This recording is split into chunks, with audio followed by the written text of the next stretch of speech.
आप सभी लोगों को नमस्ते।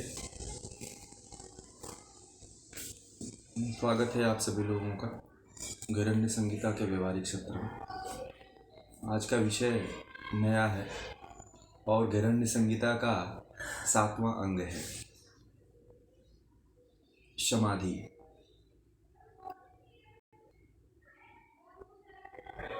समाधि के स्टेज पर आप लोग पहुंच गए हैं। क्रियात्मक रूप में नहीं पहुंचे हैं, सैद्धांतिक रूप में पहुंच गए हैं। जीवन के क्रिया रूप में समाधि तक नहीं पहुंचे हैं। जानकारी के रूप में, एक सिद्धांत के रूप में समाधि तक पहुंच गए हैं। समाधि एक बड़ा ही रहस्य विषय है।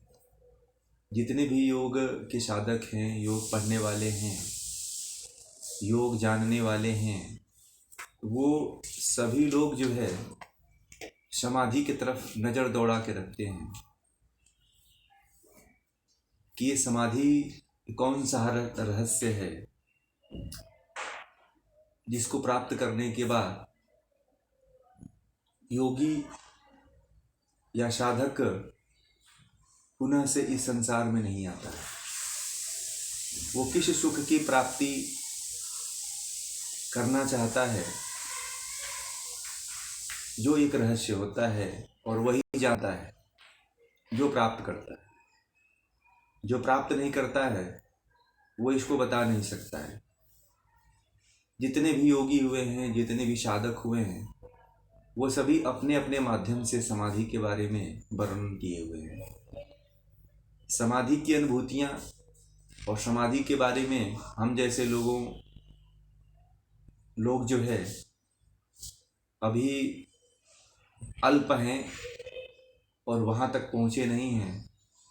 ना ही इसके बारे में हम पूर्ण रूप से कोई व्याख्या कर सकते हैं, ना ही इसके बारे में हम कभी अनुभूतियों को शेयर कर सकते हैं। जब तक हम वहाँ तक नहीं पहुँचे हैं, केवल योगियों के द्वारा अनुभूत ज्ञान को ही पढ़ करके, सुन करके, जान करके हम किसी को बता सकते हैं। समाधि अनुभूत की विषय है। बिना अनुभूत किए हुए, बिना जाने हुए इसका वर्णन नहीं किया जा सकता है। ये अनादिकाल से एक रहस्य का विषय रही है और अब भी एक रहस्य का विषय बनी हुई है। रहती तो है परंतु उसका आभास में नहीं रहता है, वही रहस्य है। सब कुछ है इस संसार में, सब कुछ विद्यमान है। विद्यमान होने के बाद भी उसका हमें अनुमान नहीं रहता है। जब अनुमान या अनुभूति हो जाती है, सब कुछ विद्यमान है, जब उसकी हमें अनुभूति हो जाती है तब वही साक्षात्कार होता है। हम हैं, हमारा शरीर है, ये 5 तत्वों से, 5 ज्ञानेंद्रियों से, 5 कर्मेंद्रियों से और मन से बना हुआ है। इसमें तन्मात्राएं हैं, महाभूत हैं, महत बुद्धि है, अहंकार है, 17 स्तंभ मूल प्रकृति है। ये सबको पता है, लगभग जो योग को जानते हैं।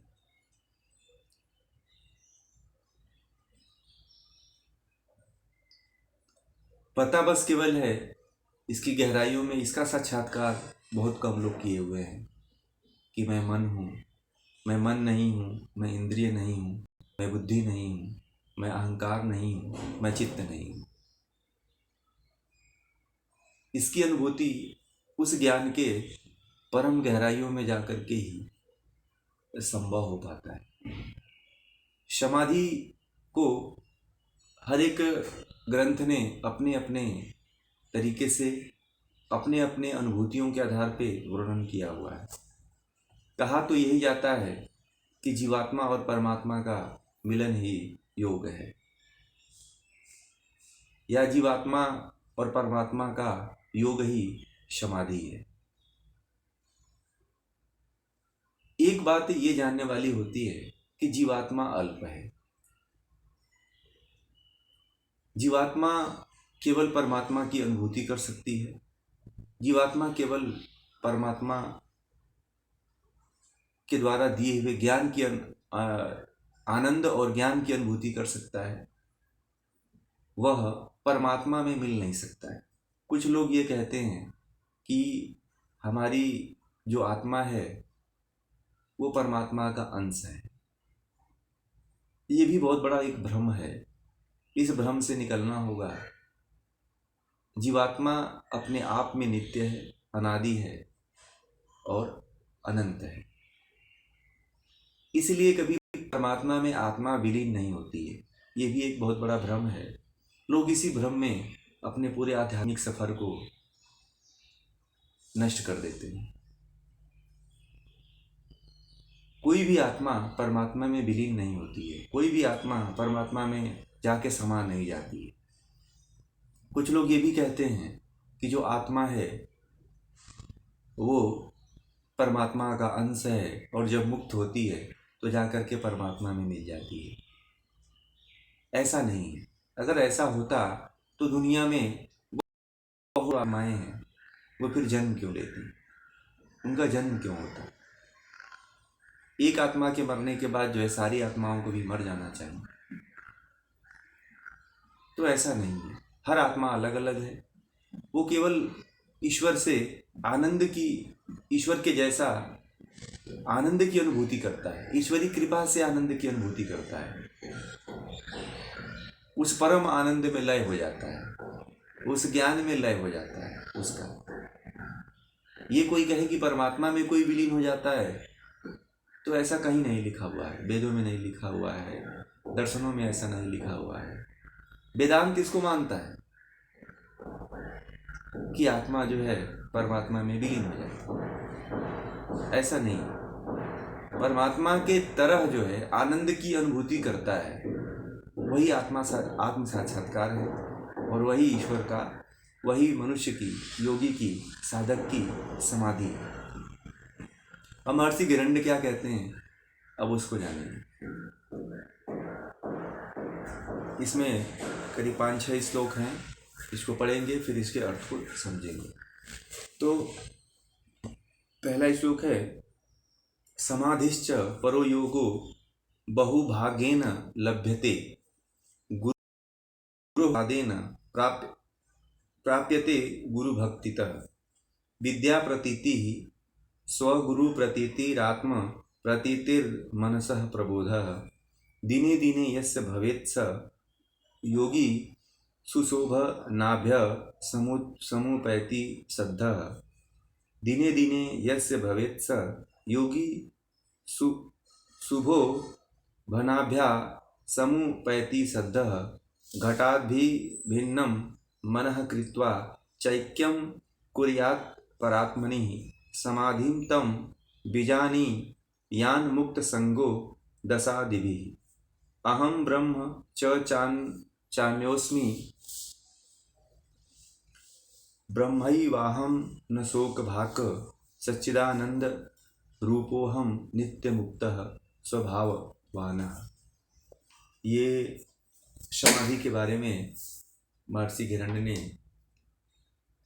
अपनी अनुभूति के आधार पे जो उनको गुरु के द्वारा प्राप्त हुआ ज्ञान है उसके आधार पे समाधि का वर्णन किए हुए। एक लंबी परंपरा से हमारे देश में कोई भी विज्ञान आज तक चला आ रहा है। कुछ काल के विषम परिस्थितियों के कारण वो परंपरा खत्म हो गई।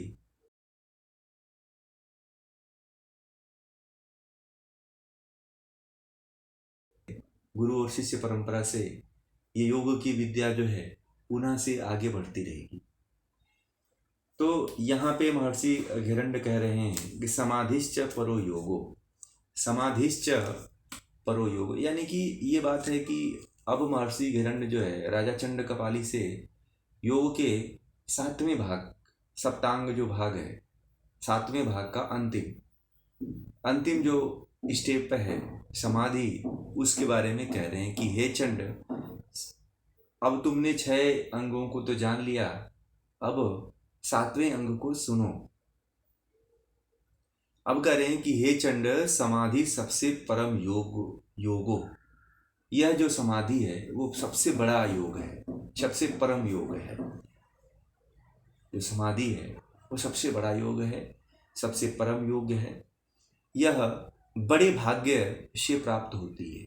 समाधि ऐसे वैसे नहीं प्राप्त होती है। समाधि उन्हीं को प्राप्त होती है जो बड़े ही भाग्यशाली होते हैं। भाग्यशाली उनको कहा जाता है जो कर्म करते हैं। कर्म नहीं करते हैं, केवल निठल्ले बैठते रहते हैं, बैठे रहते हैं और कहते हैं कि कोई कृपा हो जाएगी या हमारा भाग्य खुलेगा तो हमें ये चीज़, कोई भी वस्तु हमें प्राप्त होगी, तो ये उनकी भूल है। ऐसा कभी नहीं होता है। भाग्य उसी का खुलता है जो समाधि को प्राप्त करने के लिए उसके तरफ तत्पर रहता है, उसके तरफ क्रियाशील रहता है। जो व्यक्ति समाधि के साधनों को करने में या उसकी क्रियाओं का पालन करने में उद्यत नहीं रहता है, वो कभी भी समाधि को नहीं प्राप्त कर सकता। बड़े भाग्यशाली वो लोग होते हैं जो समाधि के तरफ कर्म करने के लिए अग्रसर रहते हैं। जो समाधि के तरफ कर्म करने के लिए अग्रसर नहीं रहते हैं, वो कभी भी समाधि को नहीं प्राप्त कर पाते। तो आगे कह रहे हैं कि गुरु कृपा प्रसादेन प्राप्यते गुरु भक्तितः। आगे कह रहे हैं कि जो गुरु भक्त और गुरु यानी कि गुरु कृपा प्रसादेन, गुरु के कृपा से, गुरु के कृपा प्रसाद से यह, या कोई गुरु भक्ति करता है, जो गुरु भक्त होता है उसी को ये चीज प्राप्त होता है। गुरु कृपा होती है, वही जो है इसको, उसी को जो है ये समाधि प्राप्ति होती है। गुरु परंपरा की जो मैंने बात कहा कि जो हमारे सनातन परंपरा में जो एक परंपरा चली आ रही है गुरु और शिष्य की, उसमें गुरु जो है अपने शिष्यों को योग की विद्या देते चले आते हैं और वह शिष्य जो है उसी ज्ञान को अगले पीढ़ी में भी गुरु शिष्य परंपरा से देते चले आते हैं। उस ज्ञान को नष्ट नहीं होने दिए और अब तक चली आ रही है। अब इसमें कह रहे हैं कि अपने गुरु की प्रतीति, आत्मा की प्रतीति और मन का प्रबोध जिसे दिनों दिन बढ़ता है, उसी योग को समाधि के अभ्यास का अधिकारी समझना चाहिए। अब ये कह रहे हैं कि विद्या प्रतीति ही स्वगुरु प्रतीति रात्म प्रतीतिर मनः प्रबोध।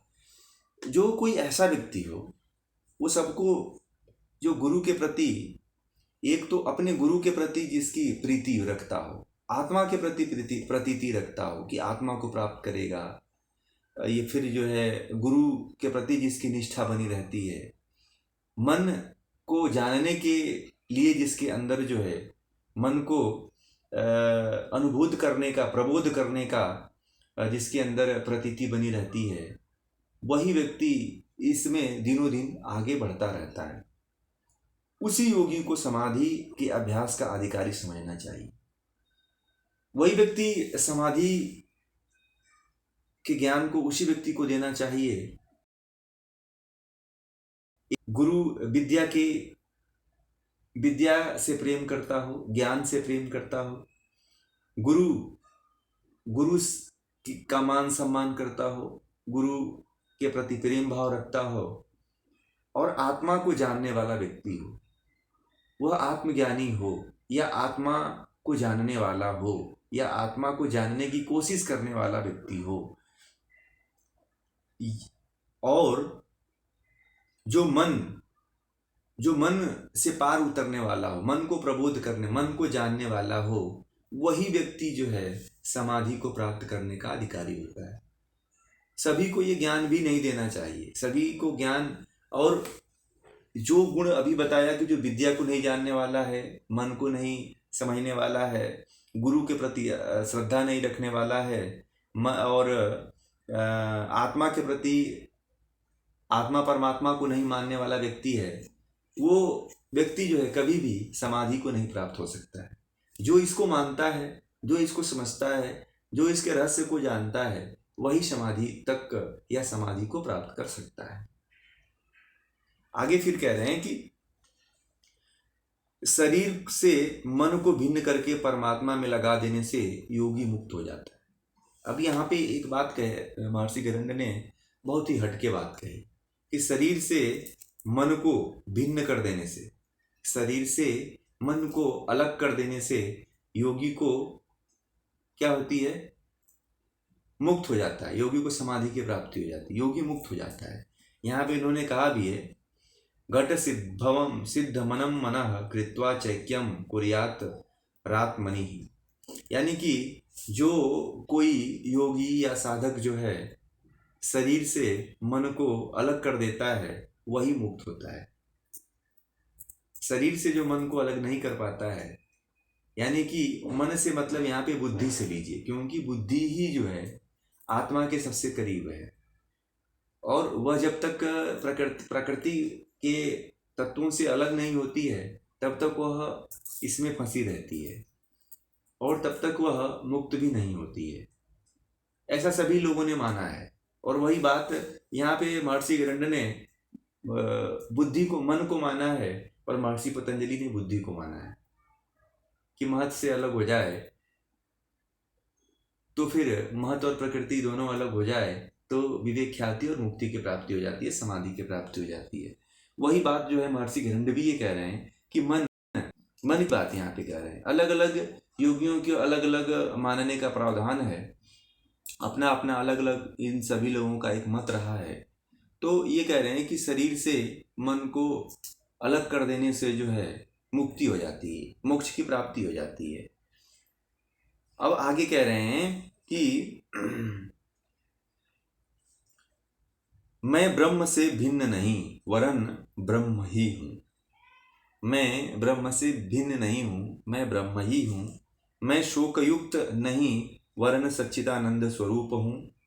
नित्य मुक्त स्वभाव वाला हूँ। आत्मा भी नित्य है, आत्मा के लिए ही कह रहे हैं ये कि मैं ब्रह्म से अलग नहीं। एक बात इन्होंने कहा है कि मैं ब्रह्म से अलग नहीं हूँ। अब ये हिरण्य संहिता के अनुसार ये कह रहे हैं कि ब्रह्म से अलग नहीं हूँ। अभी मैंने ब्रह्म और जीवात्मा के बारे में बताया, परंतु महर्षि गरंड ने यहाँ पे ये बात कह रहे हैं कि मैं ब्रह्म से भिन्न नहीं हूँ वरन ब्रह्म ही हूँ। फिर कह रहे हैं कि मैं शोक युक्त नहीं हूँ, मैं शोक करने वाला नहीं हूँ, ना ही मैं शोक से घिरा हुआ हूँ, परंतु मैं सच्चिदानंद स्वरूप हूँ, सतचित आनंद स्वरूप हूँ। मैं नित्य मुक्त स्वभाव वाला हूँ।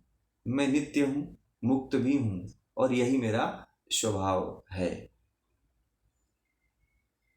ये समाधि के बारे में एक परिचय है कि समाधि क्या है, क्यों प्राप्त किया जाए, कैसे प्राप्त किया जाए, क्या प्राप्त होता है।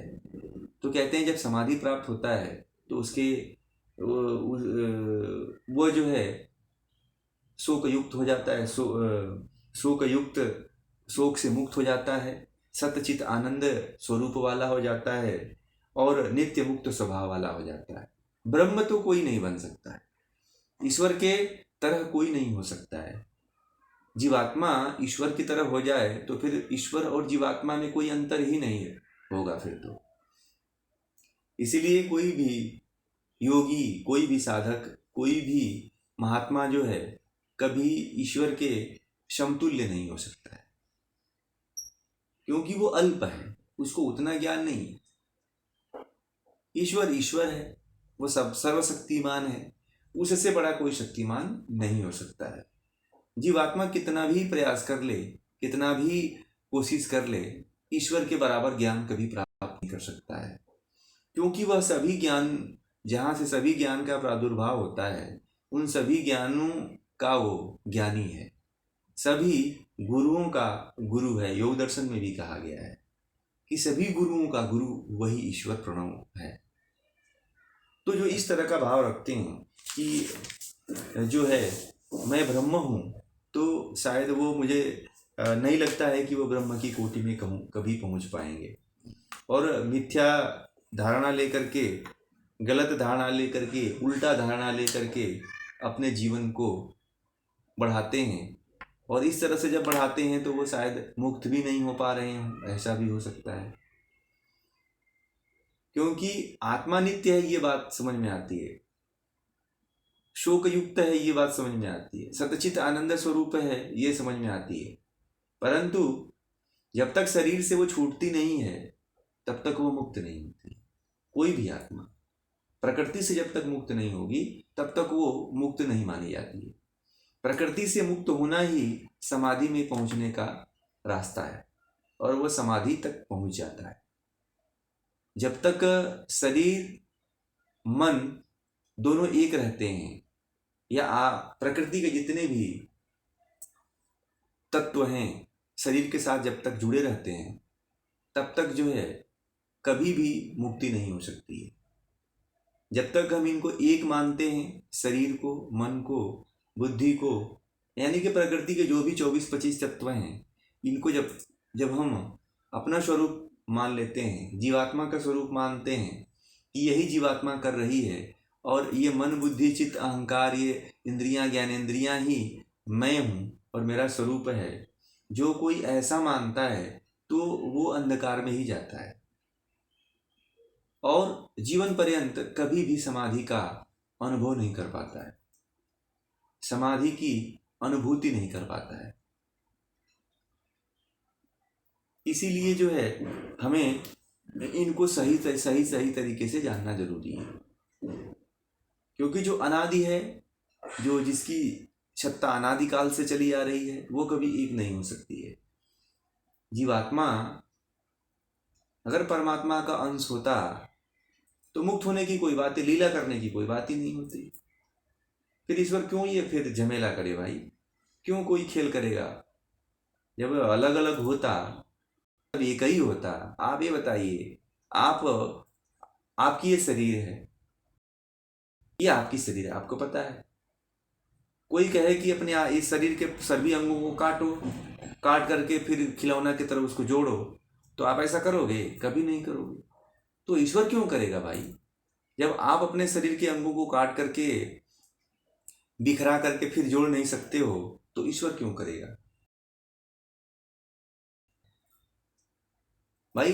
कोई ये नहीं चाहता है, कोई भी, हम जब नहीं चाहते हैं कि मैं अपने अंगों को काट करके और इधर उधर बिखेर दूं, और वो अंग जा करके अपना अपना हाथ अपना अपना अपना काम करे, पैर अपना अपना काम करे, अपने आप चलने लगे, तो कौन ऐसा मूर्ख होगा जो अपने ही अंगों को काट करके अपने ही अंगों से कार्य करवाना चाहता हो?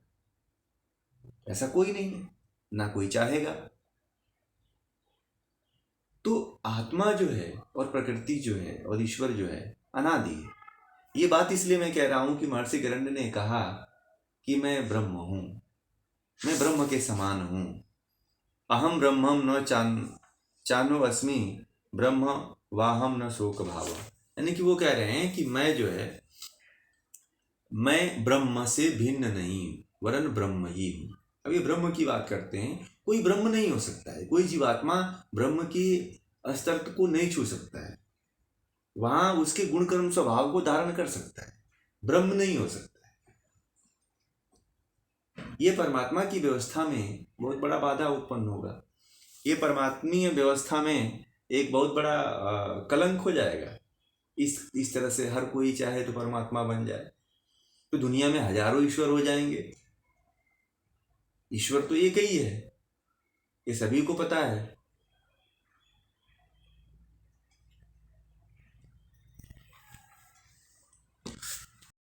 ये समाधि का उन्होंने थोड़ा सा परिचय दिया।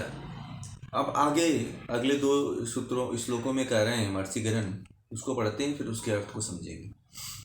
कह रहे हैं कि सांभव्या चैव भ्रामर्या खेचर्या योनि मुद्रया ध्यानम नादम रसानंदम लय सिद्धि चतुर्विदा। पंचधा भक्ति योगेन मनोमूर्छा च षड्विधो अयम राजयोगः प्रत्येकम वाध वधारयेत। यानी कि अभी यहाँ पे समाधि के 6 भेद के बारे में वर्णन कर रहे हैं। अभी तो समाधि का उन्होंने परिचय दिया कि समाधि क्या है, कि कैसे कैसे योग्य व्यक्तियों को प्राप्त होती है, और समाधि में जाने के बाद व्यक्ति कैसे ब्रह्म की स्थिति को प्राप्त करता है, ब्रह्म जैसा होने का प्रयास करता है, इसके बारे में उन्होंने बताया। आगे जो घरण्य संहिता है उसमें कितने तरह की समाधियां हैं, इसके बारे में महर्षि घरण्य कह रहे हैं। तो कह रहे हैं कि समाधि जो है, समाधि योग के 6 भेद हैं। समाधि के 6 हैं। पहला है ध्यान योग, ध्यान योग, नाद योग, रसानंद योग, लय सिद्धि योग, और भक्ति योग और राजयोग। ये जो है 6 समाधियां हैं। 6 समाधियां से गुजरना पड़ेगा मुक्ति को प्राप्त करने के लिए। फिर आगे कह रहे हैं कि ध्यान योग की समाधि सांभवी मुद्रा से सिद्ध होगी, नाद योग की खेचरी मुद्रा से, रसानंद योग की भ्रामरी मुद्रा से, लय सिद्धि की योनि मुद्रा से, भक्ति योग की मनोमूर्छा से, तथा राजयोग की समाधि कुंभक से सिद्ध होती है। देखिए, जितने भी इसमें प्राणायाम थे, जितने भी इसमें कुंभक थे, लगभग सभी समाधियों में आ गए, और इनके द्वारा ही कोई भी साधक या योगी जो है मुक्ति को प्राप्त करता है। मुद्रा बताए, जो प्राणायाम बताए, और जो आसन फिर कर्म बताए। तो इसमें मुद्राएं हैं और कुंभक हैं। मुद्रा और कुंभक के द्वारा ही समाधि की प्राप्ति बताई गई है। यहाँ पे 6 मुद्राएं हैं, और 6 मुद्राएं जो है 6 तरह की समाधियों को उत्पन्न करती हैं। उसी के बारे में बताया है कि ध्यान योग जो समाधि प्राप्त होती है वो सांभवी मुद्रा बहुत ही महत्वपूर्ण मुद्रा है। कल भी इसके बारे में बात किए थे। फिर जो है नादयोग मुद्रा की जो सिद्धि होती है वो खेचरी से होती है। फिर रसानंद की जो सिद्धि होती है वो भ्रामरी से होती है। लय सिद्धि जो होती है वो योनि मुद्रा से होती है। भक्ति योग जो होती है वो मनोमूर्छा से होती है। और राजयोग जो होता है वो कुंभक से होता है। कुंभक यानी कि सभी तरह के प्राणायाम एक से नहीं होगा। एक से हो सकता है, एक से जब एक सदे सब सद जाए, एक जब सद जाता है तो सभी, एक कुंभक अगर सद गया तो फिर राजयोग की सिद्धि हो जाती है। वैसे भी कोई साधक है, जब तक कि कुंभक सिद्ध नहीं करता है तब तक राजयोग का अधिकारी भी नहीं होता है। इसलिए जो भी योग साधक हैं हठ योग के, उनको सारे कुंभक सिद्ध होने चाहिए। पहले तो एक कुंभक को सिद्ध करे तो अन्य कुंभक को सिद्ध करने का प्रयास करे। तो ये समाधियों के भेद बताए, और उनको ये भी बता दिया कि ये जो कुंभक हैं वो इस माध्यम से इसको करने से जो है सिद्धियां प्राप्त होंगी। अब एक बात ये आती है कि महर्षि घिरण्य ने, थोड़ा सा इस पे विश्लेषण करेंगे हम, कि महर्षि घिरण्य ने जब समाधि से पहले मुद्रा के बारे में जब वर्णन कर दिया तो मुद्रा प्रकरण में ही इनको बता देना चाहिए कि ये समाधि सिद्ध होती है। फिर वो यहाँ पे अलग से अंग क्यों बताए? सप्तांग योग समाधि का जो अंग बनाया वो क्यों बनाया? महर्षि घिरण्य मुद्रा और प्राणायाम में भी ये कह सकते थे कि इसी से समाधि सिद्ध हो सकती है। ये प्रश्न आप लोगों के मन में भी उठना चाहिए कि जो समाधि है वो समाधि मुद्रा और प्राणायाम में ही सिद्ध हो जाती, फिर ये समाधि में आने की क्या आवश्यकता थी? समाधि फिर अलग से अंग बनाने की क्या आवश्यकता थी? 7 अंग बनाने की क्यों आवश्यकता थी? ये तो 6 अंग में ही पूरा हो जा रही थी, क्योंकि ये पीछे की ही क्रियाओं को लेकर के कर रहे हैं। ये भी एक प्रश्न है जो आप लोगों के मन में उठना चाहिए कि कोई अलग विशेष क्रिया नहीं हो रही है, केवल उन्हीं क्रियाओं को करने से जो है 6 प्रकार की समाधियां सिद्ध हो रही हैं। तो क्यों ला दिए भाई? ये बात समझने वाली है कि इसमें जो है ध्यान योग समाधि से जो है ध्यान योग समाधि जो है सांभवी मुद्रा से सिद्ध होती है, और जो अन्य मुद्राएं हैं अलग मुद्राओं से सिद्ध होती है। या तो दो इसमें प्रश्न उठते हैं, या तो जो बनाने वाले, जो लिखने वाले, जो साधक रहे होंगे, जो विद्वान रहे होंगे, उन्होंने एक अंग बनाने के लिए, सप्तांग अंग बनाने, समाधि को दिखाने के लिए इस अंग के बारे में वर्णन किया। एक तो ये भाग हो सकता है, या फिर ये हो सकता है कि केवल जो है, जो समाधि में मुद्राएं बताई गई हैं, उनका ही केवल विशेष प्रावधान किया जाए और उनको ही साधा जाए तो समाधि तक व्यक्ति पहुंच सकता है। ये भी एक मुख्यता रही होगी कि मुद्राओं को मुख्यता रूप से दिखा दी जाए। बाकी मैं जब मुद्राओं को जब पढ़ाया हूँ, अध्ययन जब कर रहे थे, तो मैं जो जो विशेष मुद्राएं थी उन सभी विशेष मुद्राओं के बारे में आप लोगों से इसका जिक्र किया था कि ये मुद्राएं बड़ा ही इम्पोर्टेंट हैं। और ये मुद्राएं केवल इसी में काम नहीं आती हैं, आने वाले समय में, आने वाले भविष्य में भी काम आती है। जब आप साधना करने जाओ तो सभी मुद्राओं को, आप 25 मुद्राओं को नहीं कर सकते। 25 मुद्राओं में कुछ ही मुद्राएं ऐसी हैं जिनका अभ्यास साधक या योगी करता है। सभी 25 मुद्राओं का कोई नहीं कर पाता। उसमें से कुछ 5-6 मुद्राएं हैं जो बड़ा ही महत्वपूर्ण हैं और आसानी से ये सिद्ध हो जाती है। बाकी सभी मुद्राएं सिद्ध नहीं होती। तो एक बात आती है कि जो ध्यान है, जो सूक्ष्म ध्यान है, स्थूल ध्यान है, ज्योति ध्यान है, ये जो तीनों ध्यान हैं, इन ध्यान के बाद जो है, इस ध्यान के करने के बाद जो है, फिर जो जो साधक होता है वो अभी केवल आत्मा का ही साक्षात्कार कर रहा है। ठीक है भाई, जो क्रियात्मक योगी है वो केवल आत्म साक्षात्कार तक जाकर के तो रुक नहीं जाएगा। और दूसरी चीज, एक और बात आती है कि यहाँ पे एक प्रश्न उठा है कि ये सब करने का क्या प्रयोजन रहा महर्षि गिरंड का, कि जब वो मुद्रा में ही सिद्ध हो जाती थी और प्राणायाम में ही सिद्ध हो जाती थी, तो फिर वहीं पे कह देते कि यहीं पे समाधि सिद्ध हो गई, फिर यहाँ तक लाने का कोई मतलब नहीं था।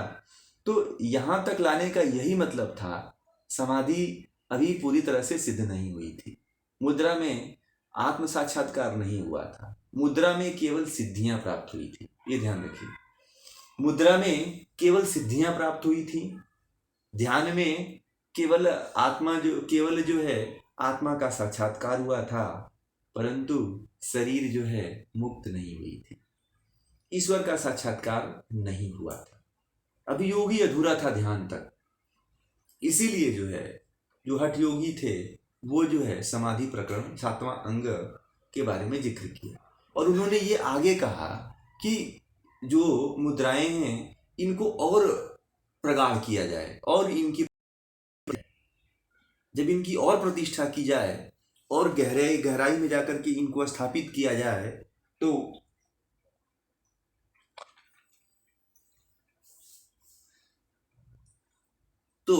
आत्म साक्षात्कार की बात जो है परमात्मा का साक्षात्कार हो सकता है। इसीलिए जो है इस समाधि का अगला स्टेप जो है ऋषियों ने बनाया, महर्षि गिरंड ने बनाया, क्योंकि ध्यान योग समाधि तक केवल आत्मा का ही साक्षात्कार हुआ है, अभी परमात्मा का साक्षात्कार नहीं हुआ है।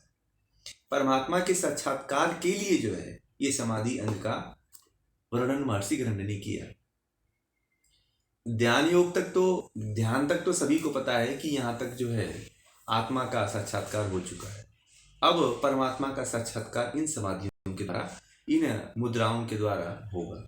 इसमें भ्रामरी कुंभक को भी मुद्रा का नाम दिया हुआ है, और फिर राजियों को कुंभक का नाम दे दिया है। सांभवी मुद्रा को चलो सांभवी मुद्रा में रख दिया, समझ में आता है। नाद जो योग है उसको भी जो है उन्होंने मुद्रा का नाम दे दिया। तो इस तरह से अलग अलग प्रतीक हैं, अलग अलग पुकारने के नाम हैं, परंतु पहुंचना वही है। हठ योगी जो है हमेशा क्रिया कर करके मुक्ति को प्राप्त करना चाहता है, और आज का जो समाज है, आधुनिक समाज है, वो क्रियात्मक रूप देखना चाहता है। इसीलिए आज के समय में जो है योग बड़ा प्रचलित हो गया। प्रचलित इसलिए हो गया कि आज के समय में जितने भी लोग हैं वो हर कार्य जो है क्रियात्मक रूप से देखना चाहते हैं। कोई मानसिक स्तर पे कोई समाधि को नहीं प्राप्त करना चाहता, मन के स्तर पे, इंद्रियों के स्तर पे, कर्मेंद्रियों के स्तर पे कोई कर्म नहीं करना चाहता है, न कोई ध्यान करना चाहता है। हर कोई ये चाहता है कि कुछ ऐसी क्रियाएं कर दी जाएं, कुछ ऐसी क्रियाओं का साधन कर दिया जाए कि जिससे जो है क्या किया जाए, जिससे क्या हो जाए कि हमें मुक्ति मिल जाए, हमें समाधि की प्राप्त हो जाए। आधुनिक काल में बहुत से ऐसे आचार्य हुए हैं जो क्रियात्मक रूप से समाधि की प्राप्ति करवाते थे, आत्मज्ञान का साक्षात्कार करवाते थे। जैसे बहुत से योगी हुए, जैसे महात्मा बुद्ध हुए, महावीर हुए, या फिर महेश योगी हुए, आचार्य रजनीश हुए। ये लोग कुछ क्रियात्मक क्रियाएं करवाते थे। उन क्रियात्मक क्रियाओं के बाद जो है आत्म साक्षात्कार या कुंडलिनी का जागरण होता था या समाधि की प्राप्ति होती थी। ये हठ योग के ग्रंथों से भी ही उन्होंने ये ज्ञान को लेकर के जन सामान्य के बीच में लेकर के आए। और हठ योग यही कहता है कि कोई भी साधना करनी है, कुछ भी चाहे आत्मा का साक्षात्कार करना, चाहे ईश्वर का साक्षात्कार करना हो, तो वो जो है केवल क्रिया के द्वारा ही संभव है। और ये क्रिया जो है हठ योग में सब कुछ दिया हुआ है। तो इन मुद्राओं का, इन कुंभक का अभ्यास आप लोग भी करेंगे तो आप लोग भी पूरी तन्मयता के साथ, लगन के साथ, समर्पण के साथ आप लोग भी करेंगे तो आप लोग भी समाधि को प्राप्त कर लेंगे।